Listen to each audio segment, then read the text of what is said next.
कौन था वो बाबा जी का प्रिय भक्त जिसे बाबा जी ने भोले शंकर के दर्शन कराए? कैसे? आइए जानते हैं। कानपुर के रहने वाले देव कमल दीक्षित बाबा नीम करोली महाराज के परम भक्त थे। बाबा उनसे स्नेह रखते थे। एक बार दीक्षित जी ने बाबा से कहा, महाराज मुझे शिव भगवान के दर्शन कराओ। बाबा ने उनसे कहा कि मैं तुम्हें बाबा विश्वनाथ के दर्शन कराऊंगा। एक बार बाबा उन्हें लेकर वाराणसी पहुँचे। वहाँ विश्वनाथ मंदिर में ले जाने के बजाय उन्हें ज्ञानवापी लेन की तरफ ले गए। बाबा एक सन्यासी के पास जाकर रुक गए और उनसे बातचीत करने लगे। दोनों के बीच न जाने किस भाषा में बातचीत हो रही थी। दीक्षित जी को कुछ नहीं समझ आया। कुछ देर बाद बाबा जी ने दीक्षित जी से कहा कि उन्हें 4 रुपये दे दो और उस सन्यासी को भी बुला लाओ।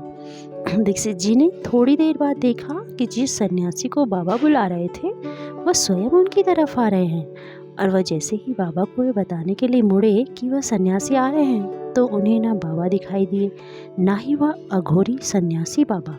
बाद में उन्हें लगा जैसे बाबा धरती से निकल रहे हैं। इस घटना के बाद महाराज उन्हें बाबा विश्वनाथ के दर्शन के लिए लेकर फिर वापस लौट आए।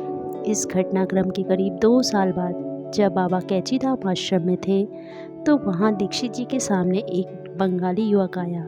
उसने बाबा जी को बताया कि पिछले महीने उसने एक रात में देवी चंडी माँ को भजन सुनाए थे।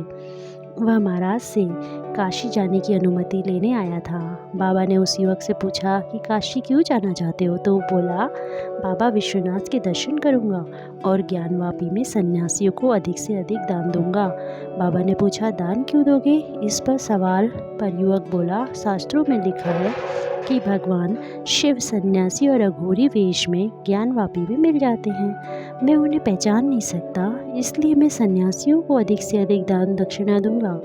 युवक की बात के बाद बाबा ने मुस्कुराते हुए दीक्षित जी की तरफ देखा तो उन्हें आभास हुआ कि 2 साल पहले बाबा जी ने काशी में उन्हें एक सन्यासी से बातचीत करते हुए भगवान शिव के दर्शन कराए थे। जब वह बंगाली युवक कैची धाम से चलने को हुआ तो बाबा ने दीक्षित जी से कहा कि इन्हें कुछ पैसे देकर विदा करो। इस प्रकार से अपने प्रिय भक्त को बाबा जी ने भोलेनाथ के दर्शन कराए। आपको ये कहानी अच्छी लगी तो चैनल को सब्सक्राइब करिए, लाइक कमेंट शेयर करिए और कमेंट में जय बाबा नीम करोली